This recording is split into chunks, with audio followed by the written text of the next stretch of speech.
del Instituto Tecnológico de Santo Domingo, INTET. Este taller curso teórico que inicia hoy, jueves 22, de 3 a 6 de la tarde, continuará el jueves 29 también a la misma hora, en este mismo lugar, y también impartida por la licenciada Lucero Arboleda de Roa, ya en esta última sección. La licenciada Lucero Arboleda de Roa es colombiana de nacimiento, dominicana de corazón, bibliotecóloga de la Universidad de Antioquia, Medellín, Colombia, graduada en el 1972. Su profesión es fruto de su vocación de infancia. Su profesionalización continuó con estudios de posgrado en bibliotecología biomédica en la Universidad de Sao Paulo, Biblioteca Regional de Medicina Sao Paulo, Brasil y Universidad Federal de Río de Janeiro. La licenciada Lucero entiende que los aportes realizados por ella al campo de la información están en el haber sido capaz de evaluar el estado de situación, el ser y mirar hacia adelante y pensar, ese es el deber, ser que a mí me gustaría, y decir, yo voy a tratar de ver cuántos y cómo podemos caminar, ir hacia allá. Otro mérito, el haber creído en la posibilidad de ser parte de un equipo y haber intentado contribuir lo que uno creía que era el aporte, incluso más allá de las reales posibilidades en términos cognitivos. La licenciada Arboleda de Roa tiene una vasta experiencia laboral. Como dijimos, en la actualidad es directora ejecutiva del Instituto Tecnológico de Santo Domingo, INTET, cargo que ocupa desde el año de 1976 en el área de la bibliotecología. En su haber profesional ha asesorado técnicamente el programa de bibliotecas escolares, auspiciado por la Secretaría de Estado de Educación y Cultura, desde el 1993 al 1996, así como también la mediateca del Centro Cultural Eduardo León Jiménez en el 2001. Queremos destacar de la licenciada Arboleda sus publicaciones más relevantes, como el Índice de Publicaciones Periódicas de Universidades Dominicanas en el 1979 y 1983. Las dos versiones de esta obra es en coautoría con Manuel de Jesús Roa Santana. En el 1990, el Catálogo Colectivo de Publicaciones Periódicas en Biomedicina, editado por Manuel Roa. Lucero Arboleda de Roa, en su segunda edición. Asociación de Bibliotecas Universitarias Dominicanas, además de publicar varios artículos en la revista Ciencia y Sociedad, Archivos de Pediatría, Revista de la Educación, editada en Santo Domingo. Señoras y señores, cursantes todos, la licenciada Lucero Arboleda de Roa, con todos nosotros.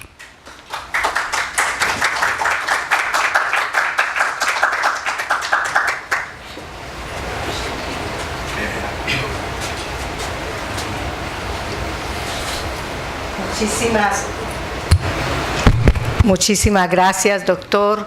Ustedes me van a permitir trabajar este tiempo desde aquí porque me es mucho más cómodo.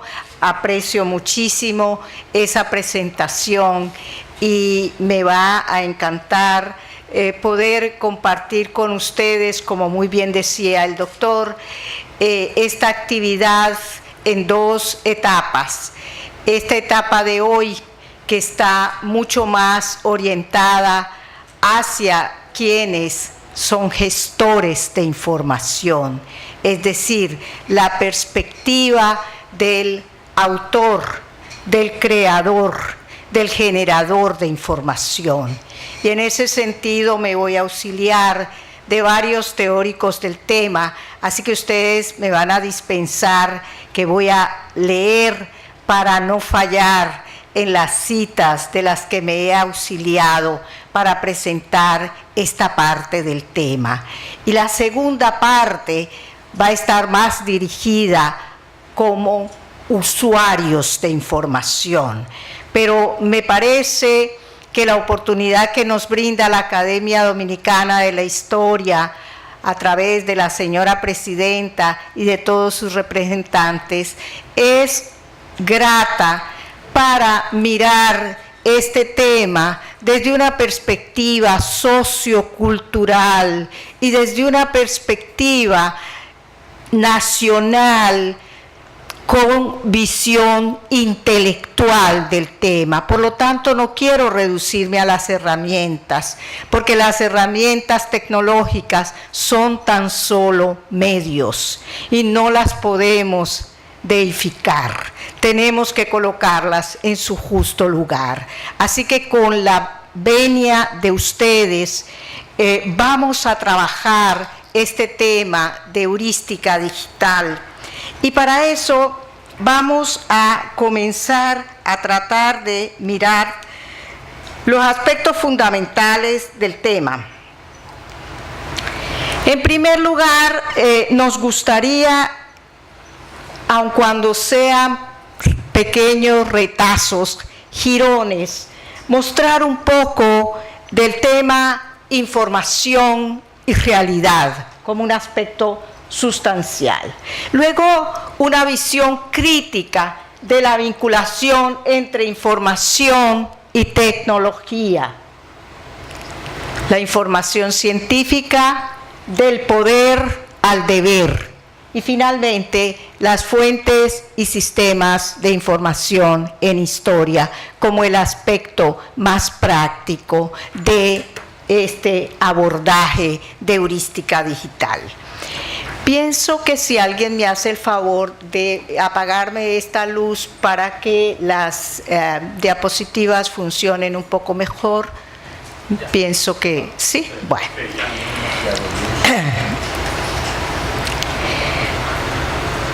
En primer lugar, nos gustaría darle un pequeño vistazo al valor ontológico, al valor esencial y al valor social de la información. Y por supuesto, todo esto en el marco de una visión crítica de la tecnología al servicio de la historia. Con estos elementos de juicio, mirar la relación entre información y poder, para finalmente delinear algunos de los rasgos del ecosistema de fuentes y servicios de información. Vamos a ver, en primer lugar, el abordaje de la información como realidad. La aparición en el escenario científico de la filosofía de la información como disciplina que aborda, entre otros aspectos, la naturaleza conceptual y los principios básicos de la información, por supuesto, incluyendo su dinámica y su utilización, pareciera sugerir la necesidad de un abordaje del tema más desde la interrogación que desde afirmaciones doctrinales. Quienes trabajamos todos los días en los diversos procesos de gestión de productos y servicios de información, tendemos a relacionarnos con ella dentro del complicado ciclo de transferencia de insumos, de conocimiento, con la presencia de cada vez más actores, los cuales generan complejas relaciones sociales y económicas. Recordemos que pasamos de una relación biunívoca que había entre el autor y el lector a una industria donde hay cada vez más fuerzas sociales alrededor de la información. Esto tiende a polarizar nuestra atención entre lo informacional, que no es igual a lo informático, lo informacional como una categoría ontológica independiente, diferente desde lo físico material vale decir el soporte o continente, y desde lo mental o el contenido. Sobre el particular, Floridi nos ofrece una alternativa para abordar la información desde una doble perspectiva. En primer lugar, la información como realidad. La información como realidad, es decir, la información ecológica. Tal es el caso de los signos físicos, que no son ni falsos ni verdaderos.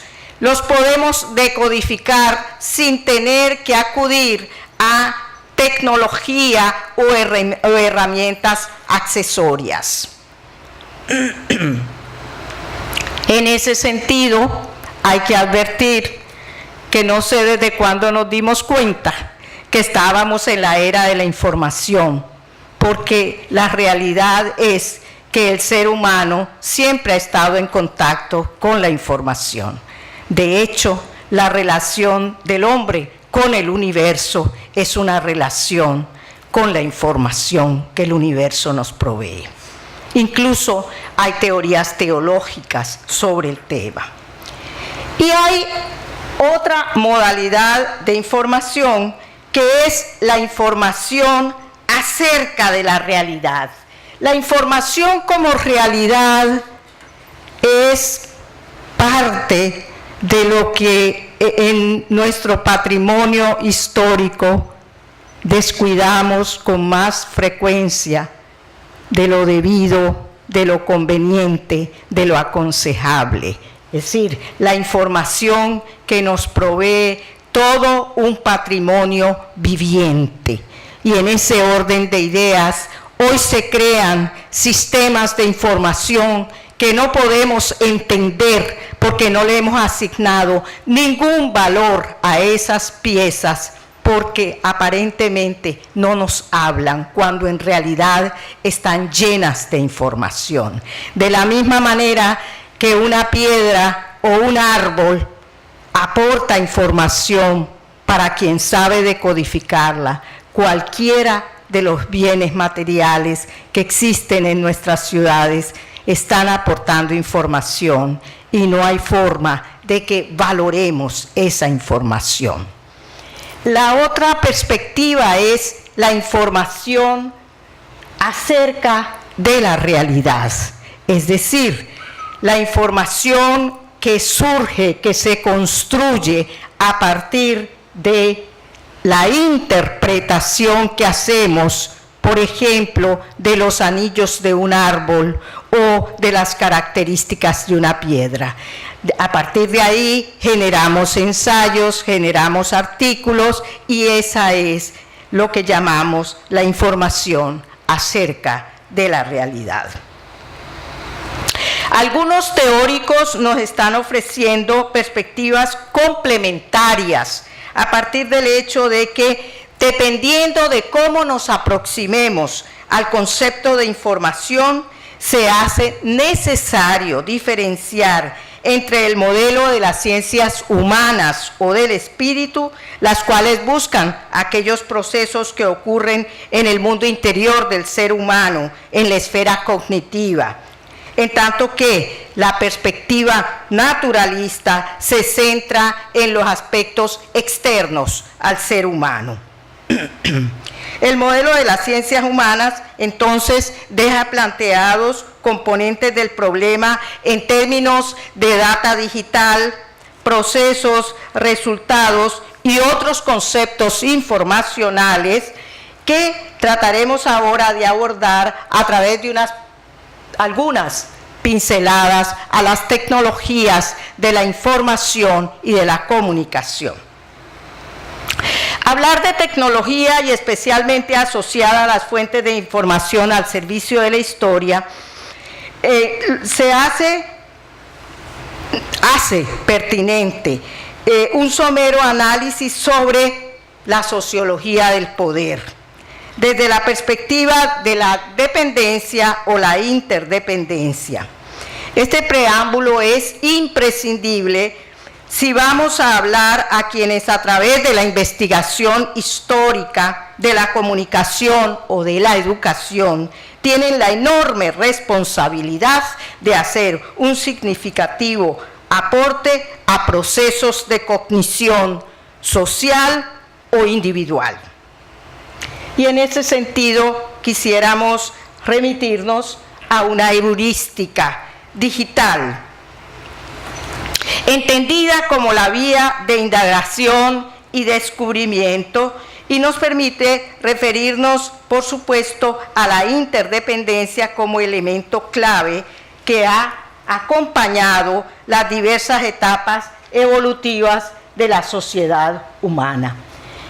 Desde el ámbito de las artes, como analizar lo viejo para descubrir lo nuevo, desde el arte del diseño, proyectar, visualizar utopías, y del arte de las ciencias, descubrir o reconstruir la naturaleza.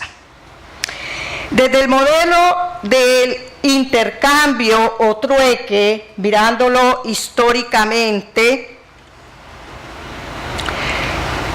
en las sociedades primitivas, pasando por el intercambio de bienes, especialmente los bienes de tipo suntuario en los siglos XV y XVI, que tal como nos señala Bresciano, renueva los modelos de interdependencia en el marco de un capitalismo mercantil naciente que desde su centro en Europa occidental subordina a partir de vínculos asimétricos a América y, por supuesto, a ciertas regiones costeras de Asia Meridional y Oriental.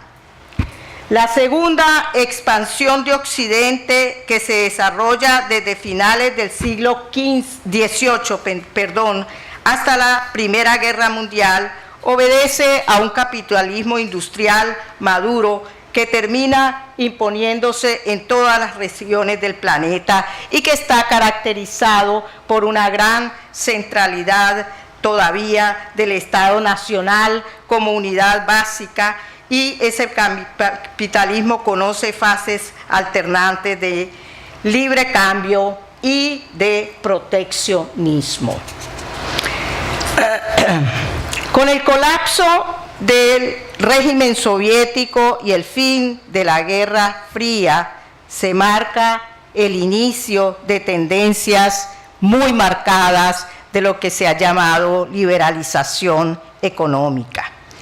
Y en nombre de la transnacionalización y de la globalización, se va observando una pérdida de densidad del Estado como ente moderador, cuya consecuencia más inmediata fue la privatización masiva de las empresas del Estado, la desregulación administrativa, la disminución de los aranceles, la flexibilización laboral y la reducción de los costos que conlleva el estado de bienestar.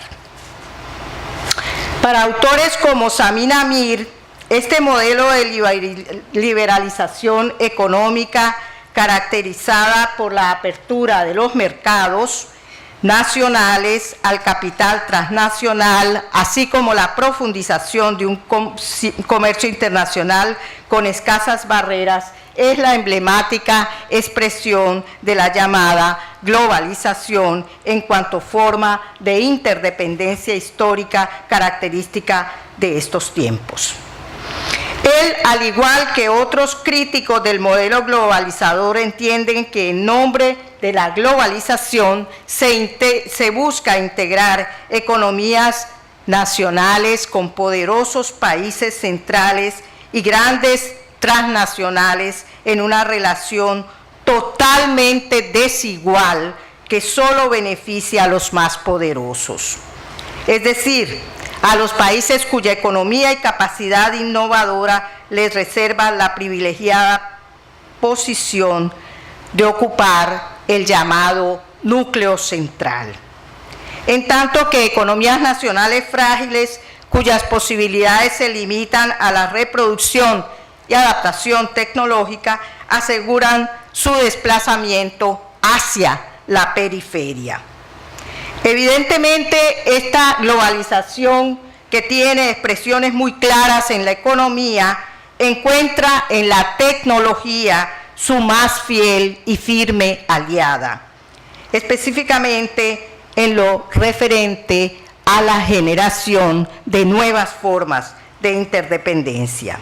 Una de ellas, y tal como nos señala Antonio García Gutiérrez, cito, es el espacio digital, que ha sido creado por el poder y no es algo natural ni altruistamente otorgado a la ciudadanía, ni tampoco ha sido conquistado por esta mediante procesos de apropiación que no hayan sido diseñados con el beneplácito del sistema. Esto es sumamente importante. La tecnología nunca es un soporte neutral, sino un eficaz motor de normalización que traslada la lógica de la cultura para la cual fue diseñada. Traslada la lógica de la cultura para la cual fue diseñada. La investigación en historia es, sin duda, un fértil terreno para esta reflexión, en la que nos acompañan autores y pensadores comprometidos con la descolonización económica, social y cultural. Una descolonización en contra del pensamiento único y a favor de un pluralismo lógico y una visión holística de las relaciones sociales, capaz de asumir su complejidad y dar cabida generosa tanto a la contradicción asumida como recurso exploratorio cognitivo, la contradicción, como al diálogo como importante recurso racional. Es una invitación a seguir a Goffman, apelando a la atribución de sentido que se produce en las interacciones sociales, las capacidades reflexivas de los actores y los procesos dialógicos. Otros pensadores como Manuel Castel, prestigioso sociólogo español, nos han alertado sobre peligrosas tendencias como hacia, un proceso social e informacional marcado por la lógica de los dominadores. La extensión del procesamiento de información y comunicación a todos los ámbitos de la vida social, la concentración del negocio y la propiedad mediática. Ese proceso social marcado por la lógica de los dominadores es abordado por Eastman, prestigioso politólogo norteamericano, quien introduce el concepto del enmarcado o modelo de la mente que en términos de la relación entre comunicación y poder es entendido como el proceso de seleccionar y resaltar algunos aspectos de los acontecimientos o asuntos y establecer relaciones entre ellos con el fin de promover una determinada interpretación, evaluación o solución. Este proceso lo logra ejemplificar, ilustrar de esta manera. Por ejemplo, un mensaje desde la administración de la Casa Blanca pasa a otras élites del Congreso o a otros grupos de expertos, pasa a medios o periodistas, agencias de noticias, etcétera, se da el enmarcado del mensaje y llega al público en general. Y se retroalimenta a su vez de la reacción del público y de los otros sectores que son el blanco del mensaje. Una forma sencilla de mostrarlo. Y que Hickman considera como el famoso modelo de cascada. Obviamente, como antídoto para surgir naturalmente la urgencia de un uso y generación de fuentes de información histórica que logren conjurar la lógica de imposición unidireccional e impuesta desde arriba hacia abajo, fuentes que sean fruto de una racionalidad dialógica a partir de una construcción social de significados. Hablamos nada más y nada menos de que el poder como ejercicio proactivo en el espacio global debe ser equilibrado con un contrapoder como ejercicio reactivo desde el espacio local. Pero este planteamiento no puede en modo alguno quedarse en un simple ejercicio retórico. Es necesario abordar la información con herramientas axiológicas, es decir, con herramientas en el mundo de los valores que expresen el doble compromiso de la actividad científica en el plano teórico como al servicio de la verdad y en el plano práctico como un instrumento al servicio del bien para la humanidad.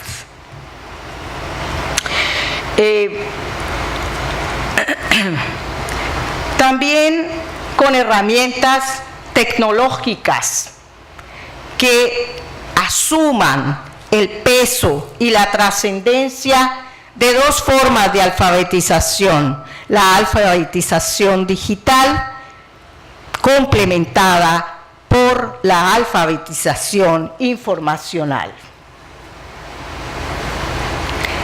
Y aquí nos referimos al logro de superar desde las habilidades de pensamiento básicas que permiten un razonamiento elemental, pasando por la comunicación oral, para ascender hacia una alfabetización que permite leer, escribir, calcular, desarrollar otras habilidades, para llegar a la alfabetización digital y culminar con la alfabetización informacional, que permite desde saber identificar necesidades de información hasta dominar las herramientas para adquirir esa información.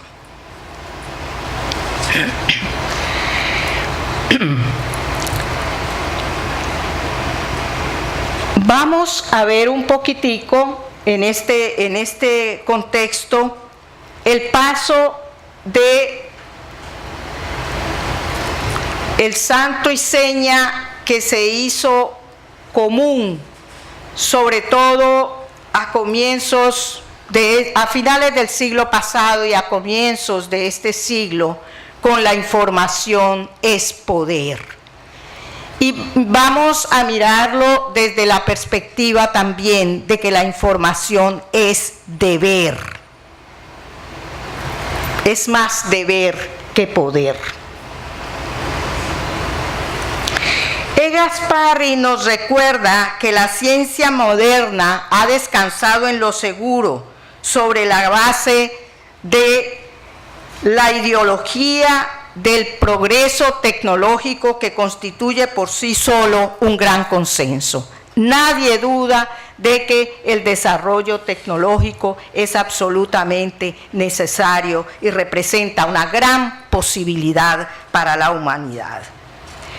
Pero bajo la idea de que el conocimiento lo puede todo y entendiendo el conocimiento como acumulación y clasificación de información, la idea de divulgación científica como traducción y transmisión de esa información cerraba teórica y prácticamente toda discusión. De suerte que el poder se concentra en quien produce el conocimiento, que es el investigador, y en quien lo transfiere, que es el comunicador. Y ahí se cerraba toda discusión.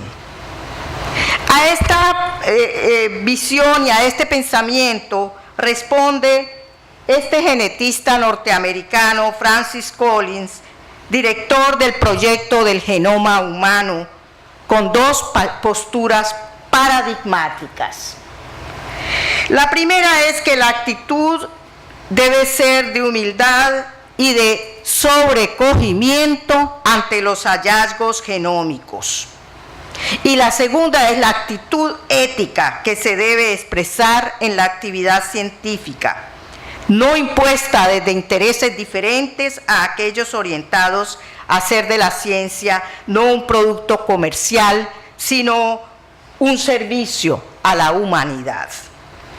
Por lo anterior, Collins consideró que los resultados del genoma humano, de la secuenciación del genoma humano, no deberían ser patentados, sino puestos al servicio del bien común. Por ello, depositó los resultados en bases de datos públicas. Y hoy estamos aquí evocando a Francis Collins, porque uno de los sueños de la academia es poder hacer de la información histórica un patrimonio público. Y eso se logra pudiendo digitalizarla y ponerla a disposición no solamente de la comunidad de investigadores del país, sino de la comunidad mundial. Hasta aquí hemos hablado de información con un especial énfasis en aquella que está orientada a sustentar la vinculación estrecha entre ciencia y sociedad.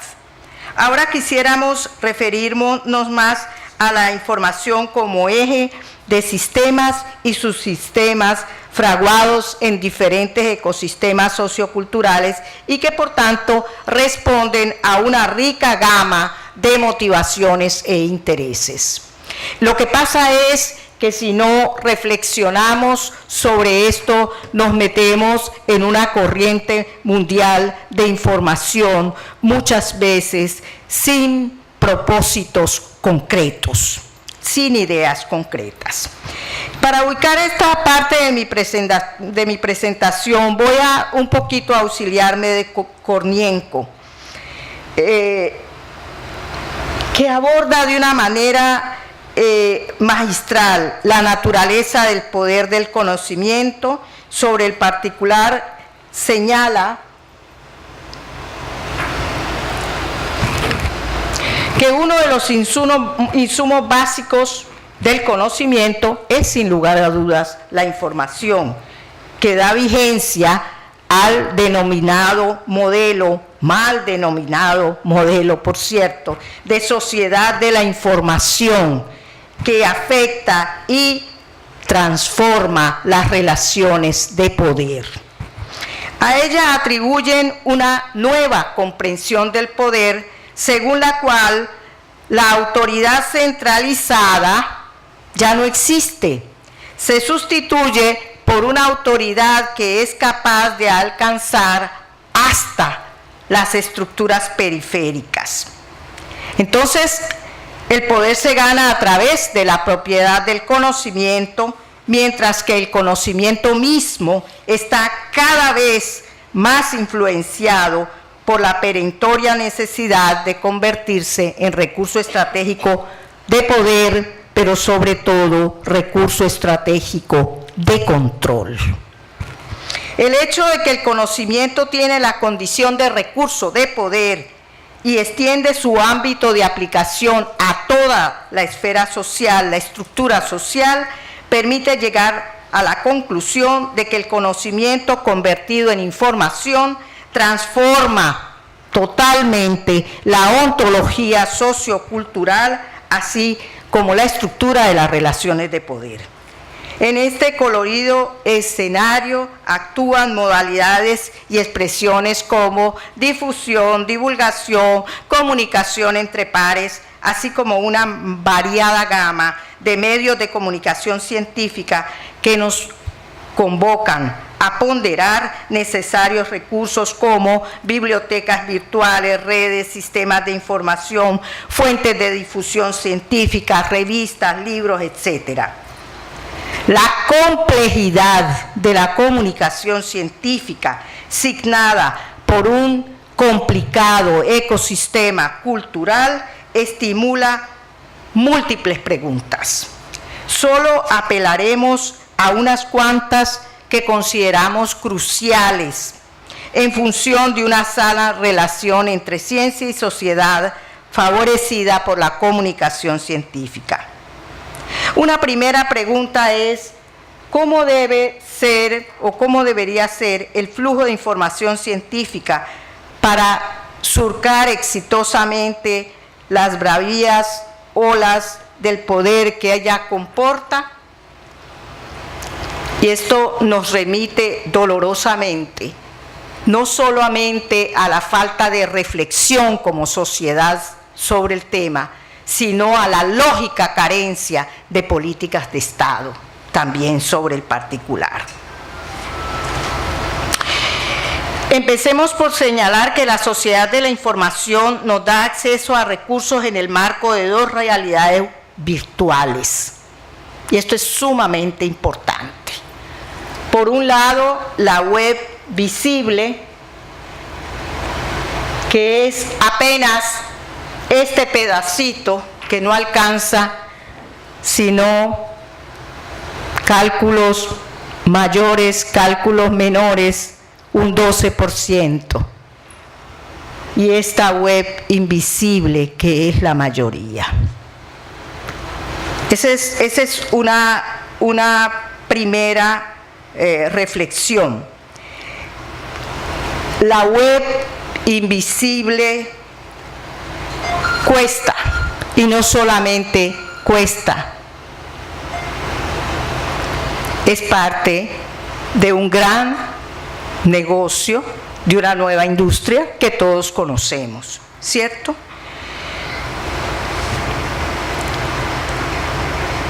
En ese sentido, hay que volver atrás y hacerse la pregunta de qué estamos dispuestos a aportar a esta nueva expresión de un mercado común del conocimiento bajo las leyes de que la web invisible sea cada vez menor y la web visible con valor sea cada vez mayor. ¿Qué estamos dispuestos a aportar como investigadores, como ciudadanos?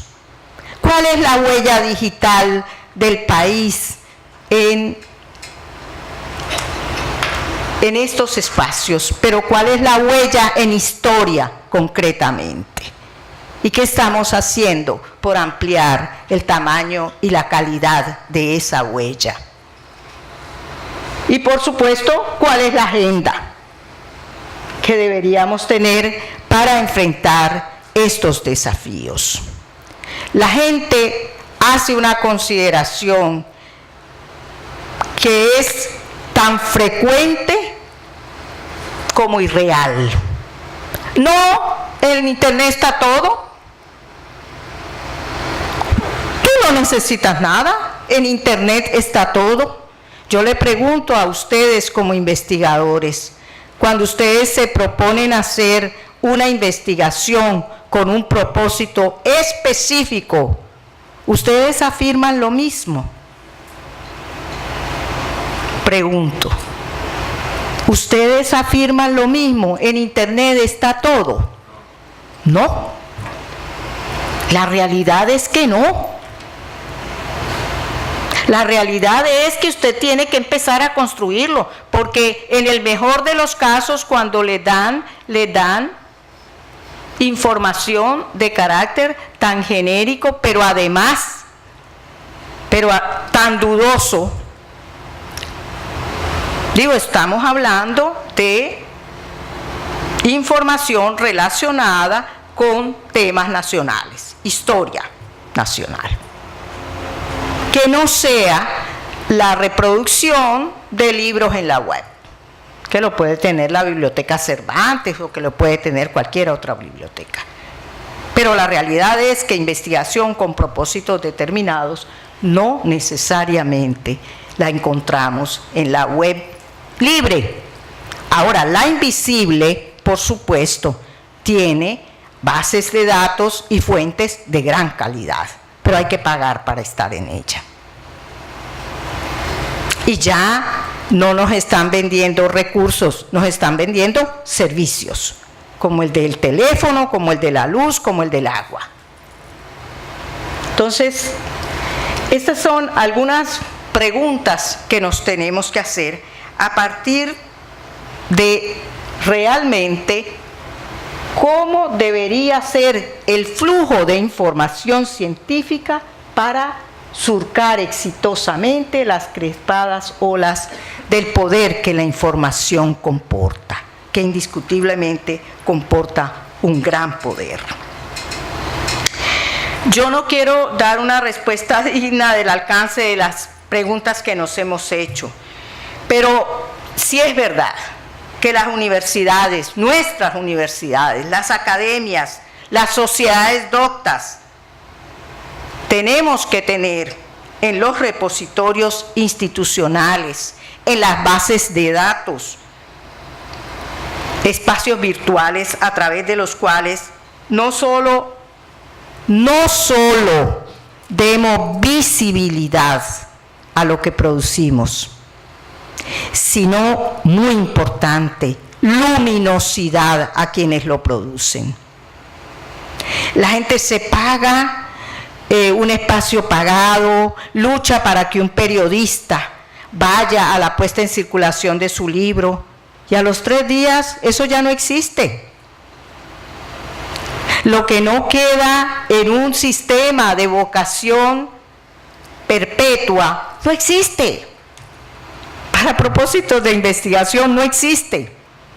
Entonces es indiscutible que tenemos que pensar en los repositorios, que tenemos que pensar en bases de datos como la que construye la Academia Dominicana de la Historia, bases de datos bibliográficas con acceso abierto, para que realmente podamos ir marcando huellas que al tiempo que nos internacionalizan, también nos permiten recrear nuestra propia historia, nuestras propias realidades.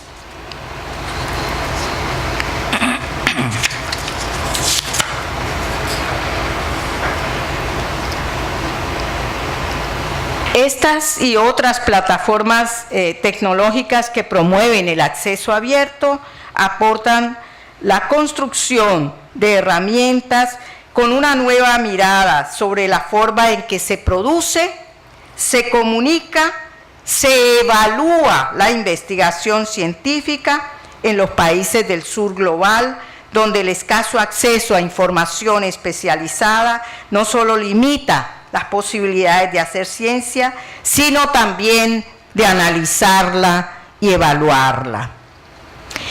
Yo siempre comparto en estas actividades la anécdota de que hace unos años tuvimos la oportunidad de estar en una reunión donde se evaluaba la producción editorial de América Latina, y cuando un especialista francés presentó su ponencia y la hizo sobre los países del Caribe, incluyendo por supuesto República Dominicana y Haití, y él dio una cifra sobre producción editorial de la República Dominicana que a mí francamente me resultó muy chocante.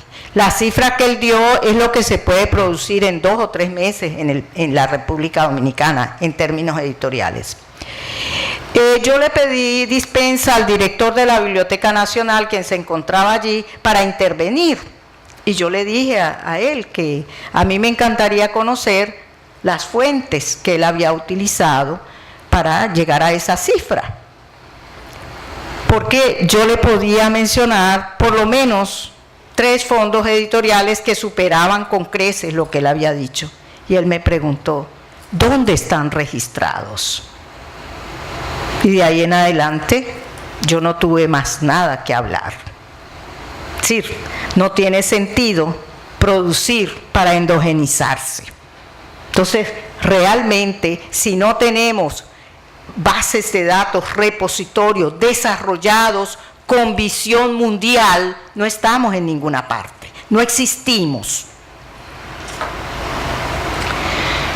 Y en ese orden de ideas, por supuesto, tenemos que plantearnos si realmente lo que producimos está al servicio de qué.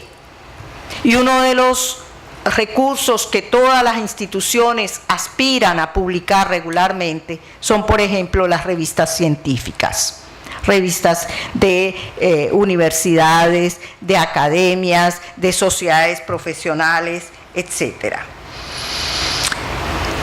Pero, ¿cuál es la valoración que ellas tienen?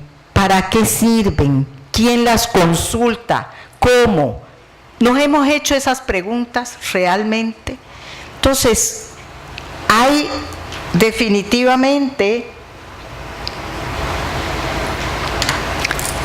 sobre las revistas científicas 2 teorías muy socorridas, que todo aquel intelectual que escribe debería poder saber cuál será el destino de lo que produjo, para qué va a servir, quién lo va a leer, cómo lo van a utilizar.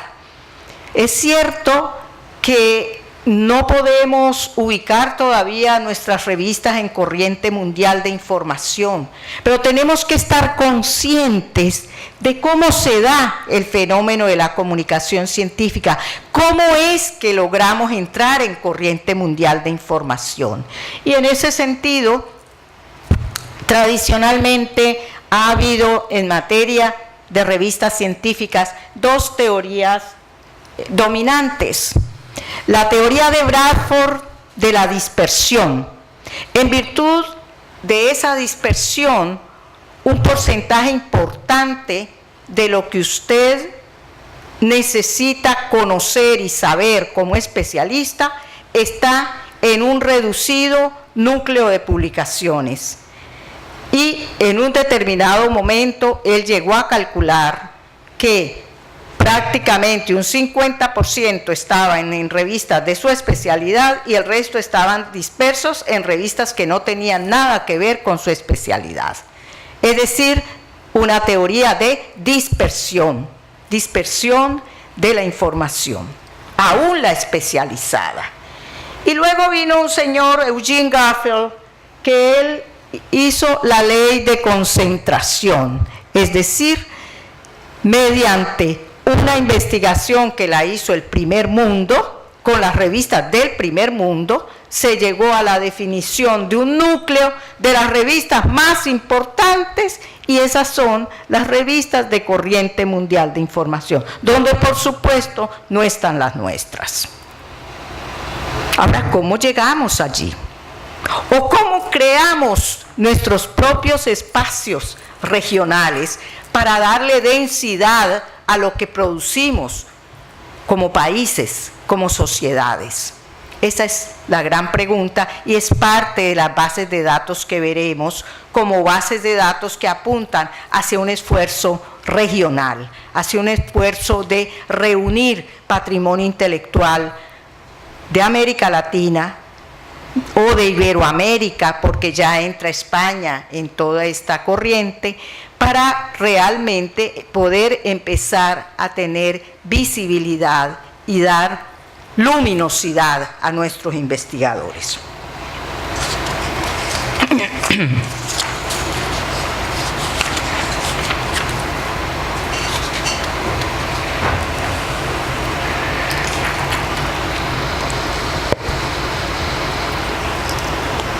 A la pregunta de cómo lograr, cómo podemos bibliotecarios, académicos, autores, asegurar que estudiantes y usuarios accedan a la información que necesitan,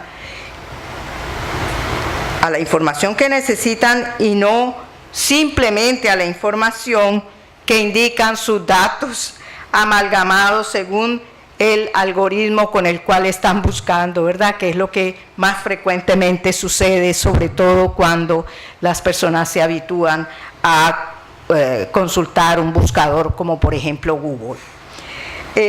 La respuesta más viable no es un algoritmo, sino quizás los puentes que nos permitan unir lo que decía la web visible con la web invisible.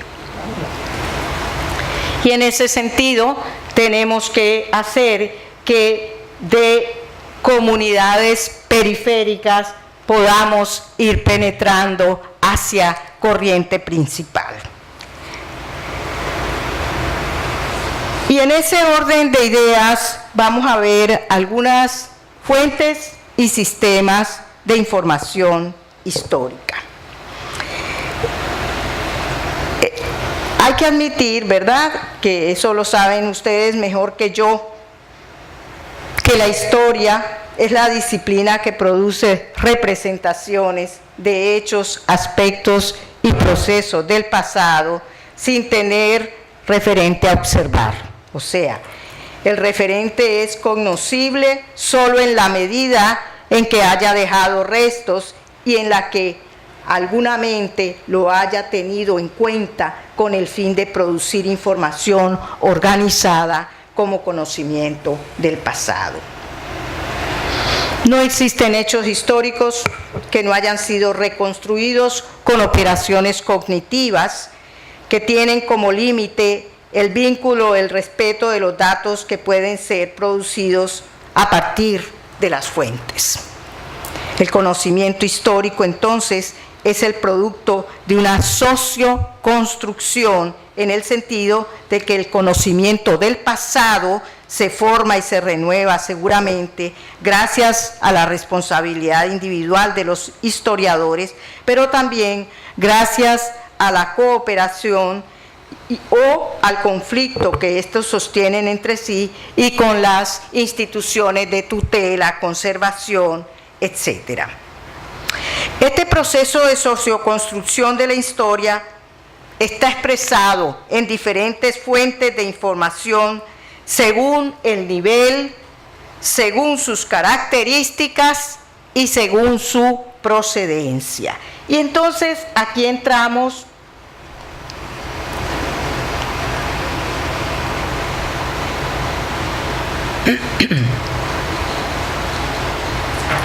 a mirar los distintos tipos de fuentes de información.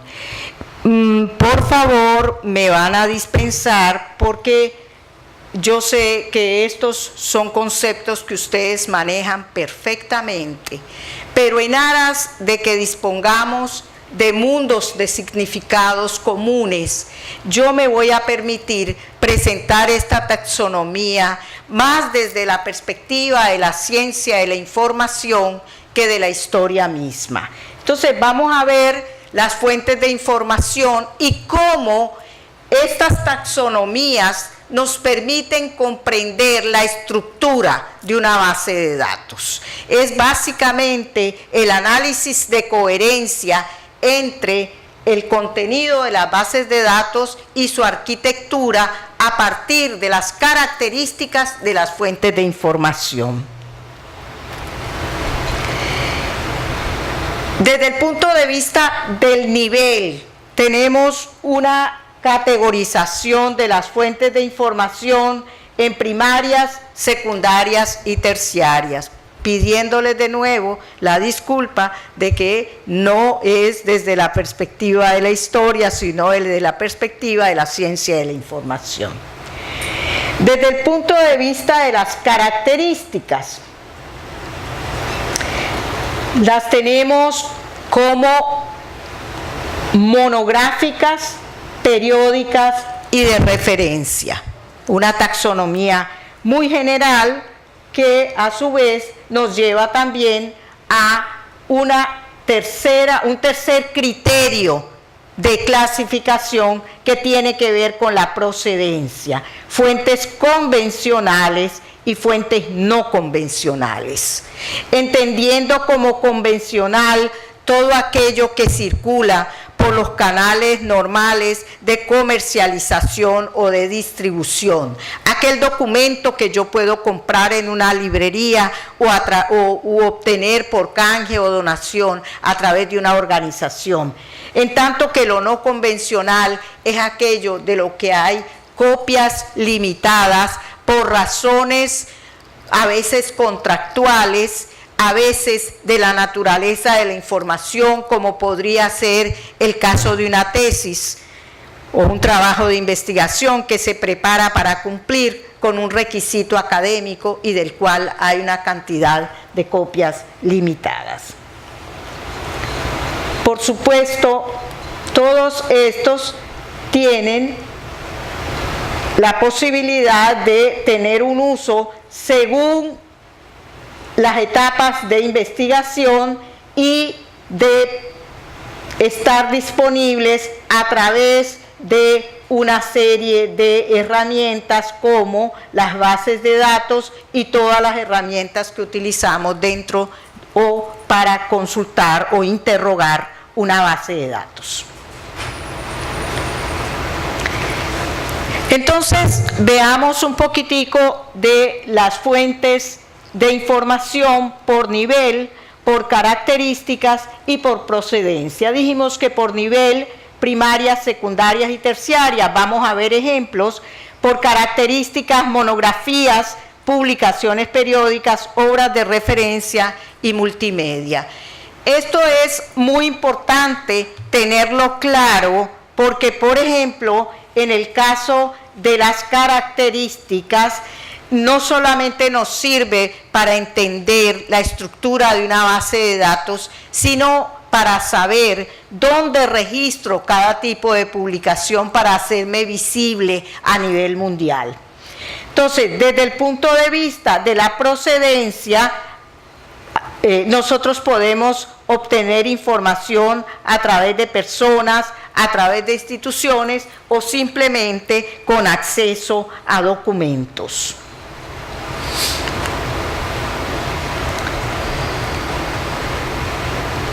La primaria, información directa, evidencia de un suceso.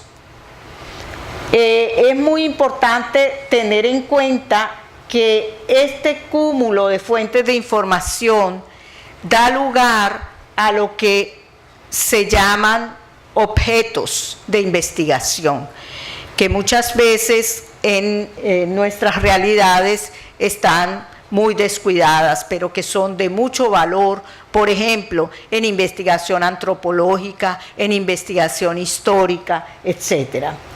Las secundarias, esta es la información como realidad. La información como realidad, una piedra, un árbol, es una fuente de información. Como la información acerca de la realidad son las fuentes secundarias. Analizan, resumen o interpretan una fuente primaria, pueden usar varias fuentes primarias y son fuentes de referencia. Y las terciarias, por supuesto, nos dan información acerca de estas. Entonces tenemos una taxonomía muy general desde el punto de vista de primarias, secundarias y terciarias, con algunos ejemplos básicos. Aquí tenemos, por ejemplo, cartas, diarios, entrevistas. Aquí tenemos bibliografías, libros de texto, artículos de revistas, artículos de enciclopedias. Y aquí tenemos los buscadores, los índices, las bases de datos, los descubridores, los metabuscadores, toda esa gama de fuentes que nos provee la tecnología. Ahí tenemos todos esos recursos de información.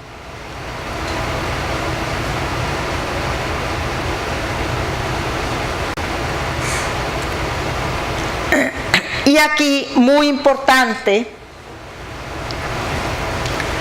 ya tenemos categorizadas las fuentes por sus características que pueden ser intrínsecas, es decir, no son aparentes, o características que son visibles.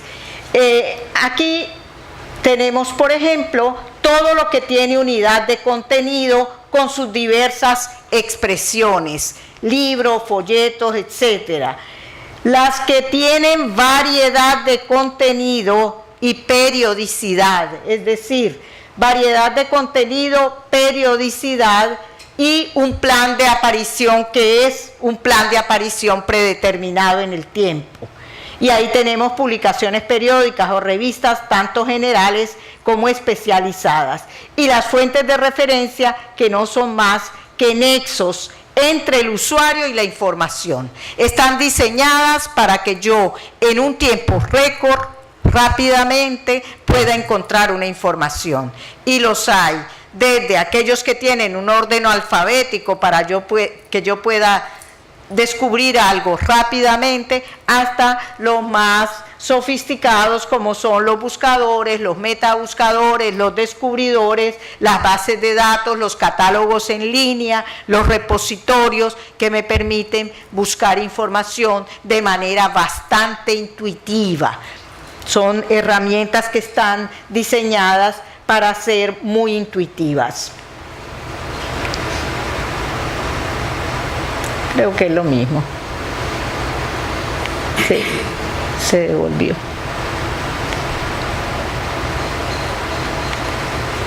Y esta pequeña división, que es ligeramente diferente, pero que me permite introducir una herramienta fundamental para los investigadores relativamente desconocida.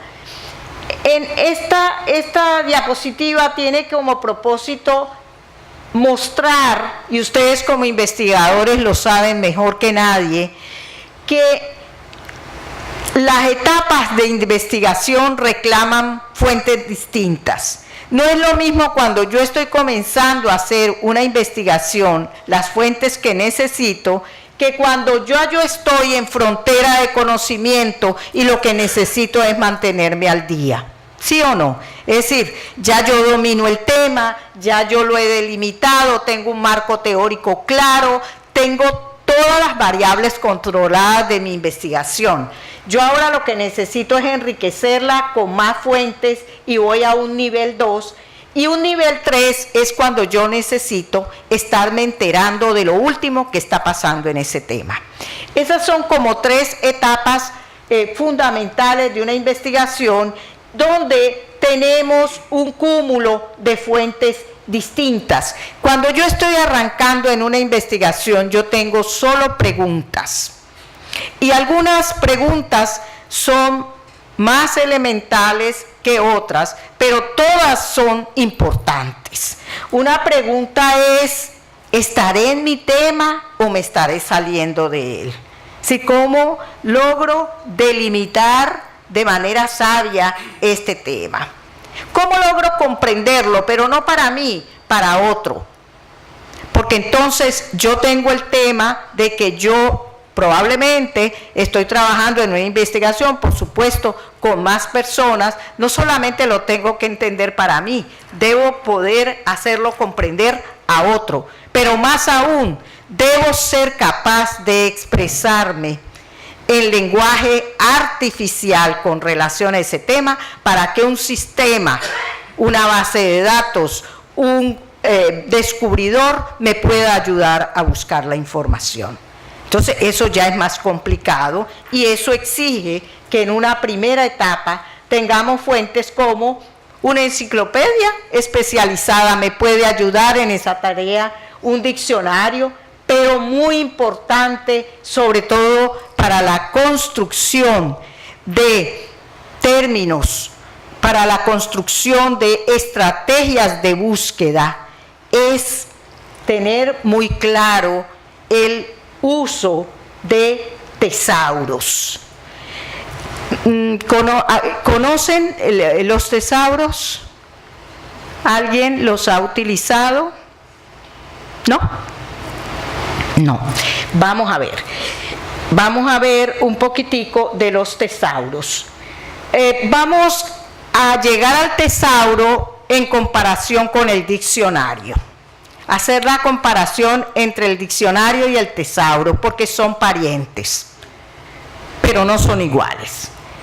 El diccionario, si yo en este diccionario de la Real Academia de la Lengua Española, por ejemplo, digo que quiero buscar la palabra historiografía, ¿cierto?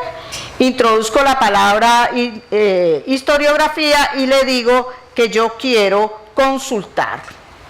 Y entonces aquí me dice que es disciplina que se ocupa del estudio de la historia. Me da una segunda acepción que dice que es estudio bibliográfico y crítico de los estudios sobre historia y sus fuentes y de los autores que han tratado de estas materias. Me definió. Eso está muy bien. A veces eso me es suficiente, sobre todo si consulté un buen diccionario especializado en el tema. Y ahí terminó mi búsqueda. Perfecto. Me reconcilié con el término historiografía. Pero a veces esto no es suficiente. Entonces, tenemos que apelar a lo que se llaman tesauros. El tesauro, la palabra tesauro viene del griego y significa tesoro de palabras. Tesoro es como el tesoro de palabras que existen en una especialidad, en una determinada rama del conocimiento. ¿Por qué? Porque frente a una misma palabra no da un único significado, ¿cierto? Una misma palabra puede evocar mundos de significados muy diferentes dependiendo de la especialidad de la persona que se enfrenta al término, ¿cierto? La palabra modelo puede ser maqueta, pero puede ser modelo de pasarela, pero puede ser modelo matemático, pero tiene múltiples significados.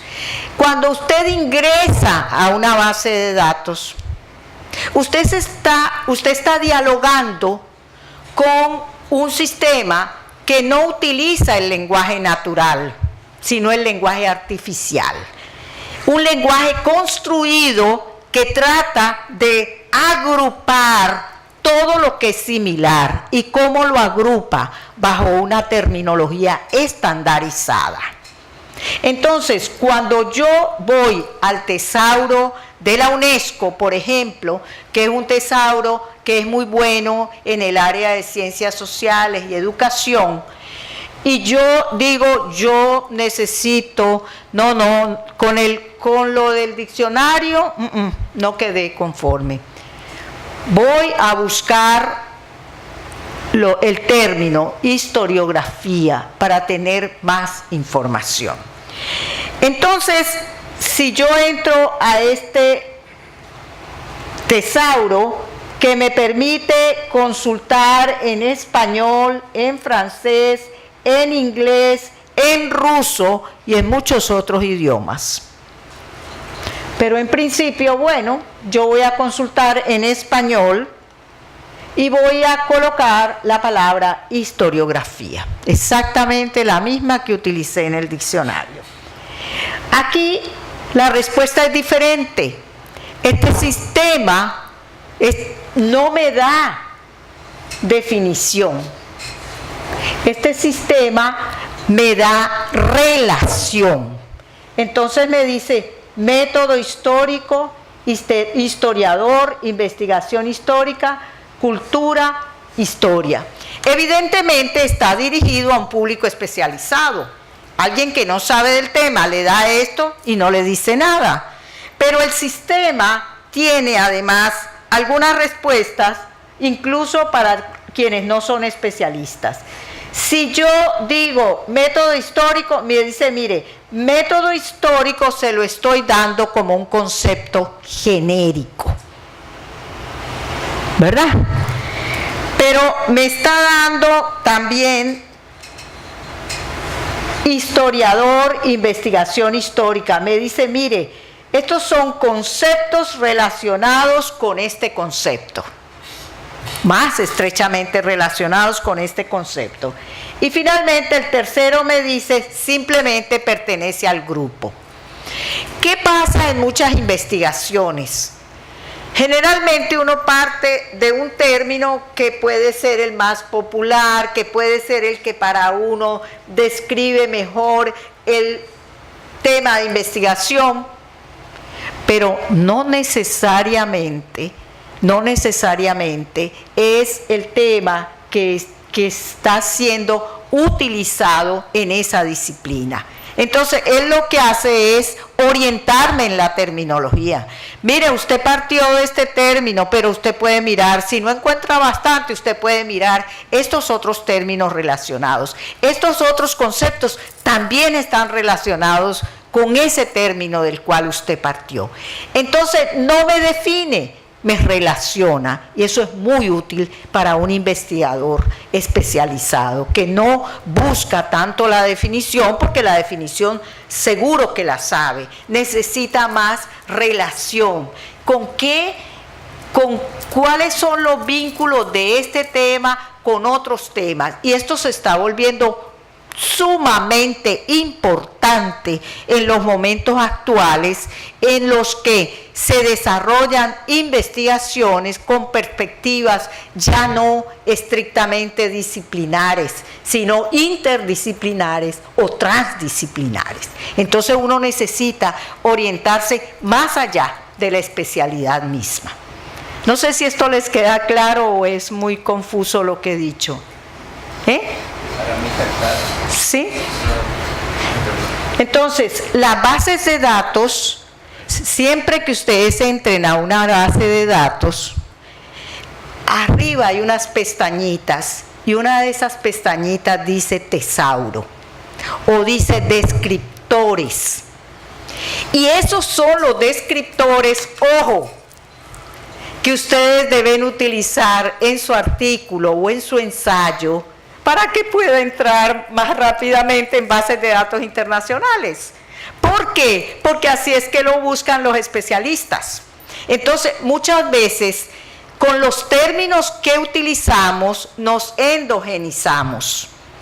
Nos metemos en la concha de nosotros mismos, no nos proyectamos. Una forma de proyectarnos es utilizar herramientas de investigación que son las que manejan los sistemas de información de gran alcance internacionales. Entonces, los tesauros, muy importante. Cualquier base de datos que se respeta tiene un tesauro.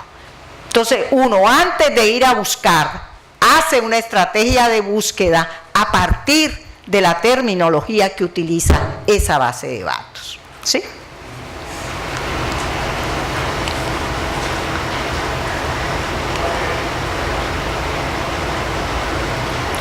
Entonces, ¿por qué mencionábamos lo de los tesauros?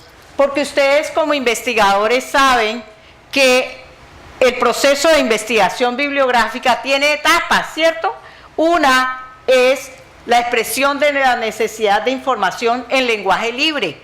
Uno necesita explicarle a alguien y lograr que le entienda la profundidad, el alcance cronológico, el alcance geopolítico de la investigación que uno está haciendo. Yo creo que esa es la primera reconciliación que uno logra tener cuando otro colega, otro par, logra entender lo que uno está haciendo. En segundo lugar, la expresión de la necesidad de información en lenguaje controlado o artificial, y eso exige la consulta de tesauros o descriptores, la selección de las fuentes y la redacción de la bibliografía. Entonces, en esas etapas, los tesauros son sumamente importantes.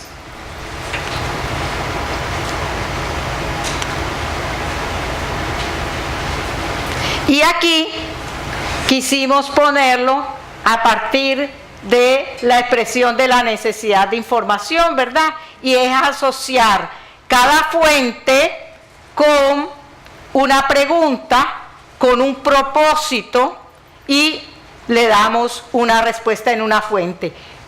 Cada vez que preguntamos qué, pueden ser palabras, y en ese caso buscamos significado, ortografía, relación, pronunciación, sinónimos, y ahí tenemos diccionarios y tesauros. ¿Qué cosas? Si buscamos antecedentes o si buscamos hechos y cifras. ¿Quién?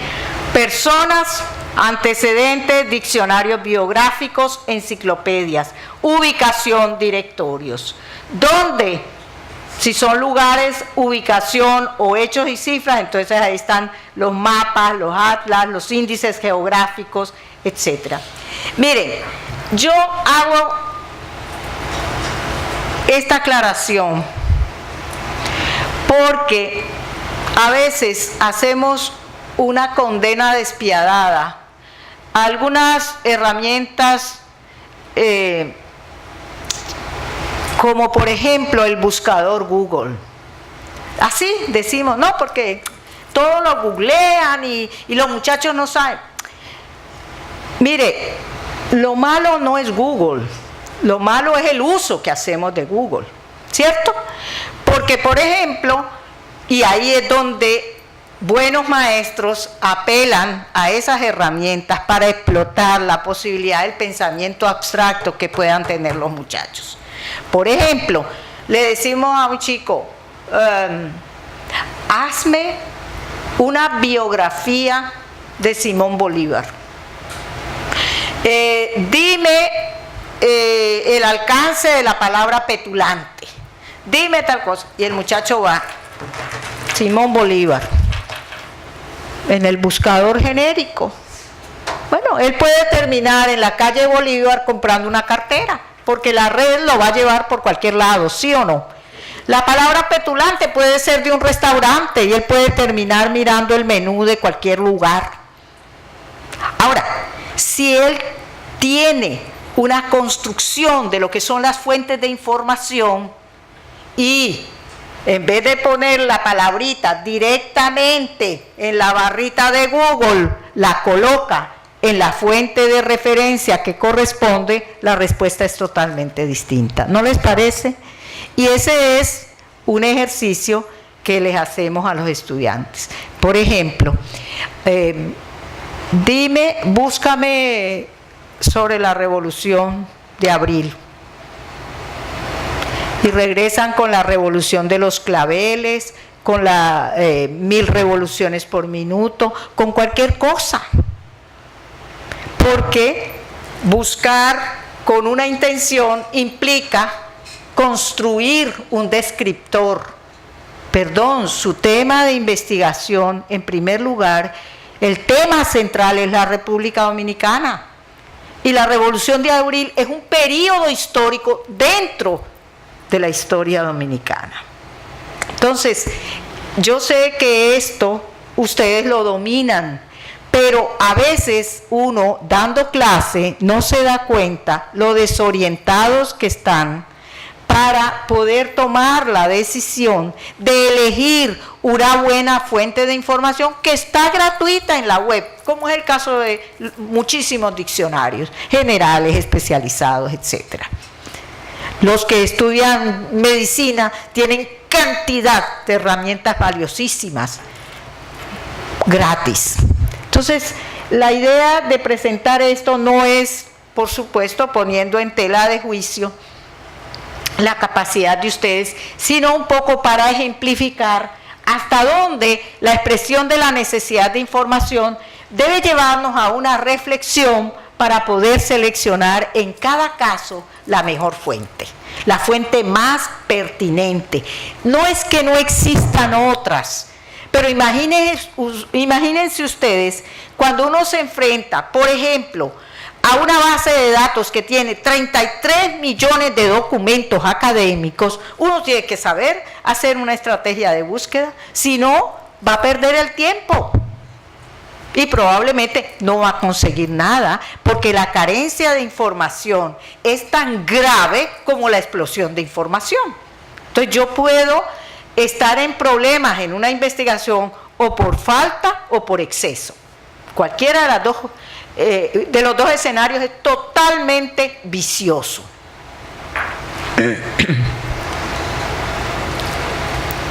Y esto, por supuesto, a propósito de que nos resulta necesario tener clarísima esa taxonomía de las fuentes de información para entender por qué la Academia Dominicana de la Historia en su catálogo en línea ha desarrollado todas estas que son colecciones para mantener en cada colección virtual la identidad de esas fuentes. No es lo mismo hablar de artículo de revista que hablar de publicación periódica. Aquí estará la revista Clio como revista, pero aquí estarán cada uno de los artículos que se han publicado en esa revista. Aquí estarán todas las enciclopedias y los diccionarios dominicanos que tiene la biblioteca de la Academia. Aquí todas las fuentes de referencia de carácter general, la enciclopedia Espasa, el diccionario de la Real Academia, etc. Aquí estarán documentos monográficos, pero de menos de 100 páginas, que han sido publicados en República Dominicana por autores dominicanos o fuera del territorio nacional por extranjeros, pero acerca de la República Dominicana, y así cada colección. Yo creo que yo me he pasado, ¿verdad? Entonces vamos a tener un recesito, porque después vamos a hacer un jueguito con esto de las fuentes de información. Vamos a hacer un jueguito al regreso y nada, continuamos. Excúsenme que creo que me pasé del tiempo. Vamos a hacer un receso.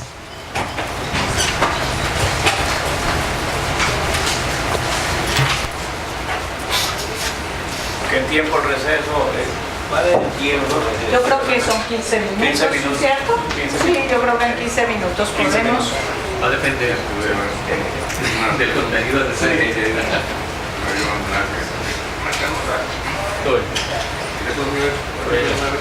Va a depender del contenido de ese 10. Ah, del brindis. Sí, no de agua y café, eso es agua.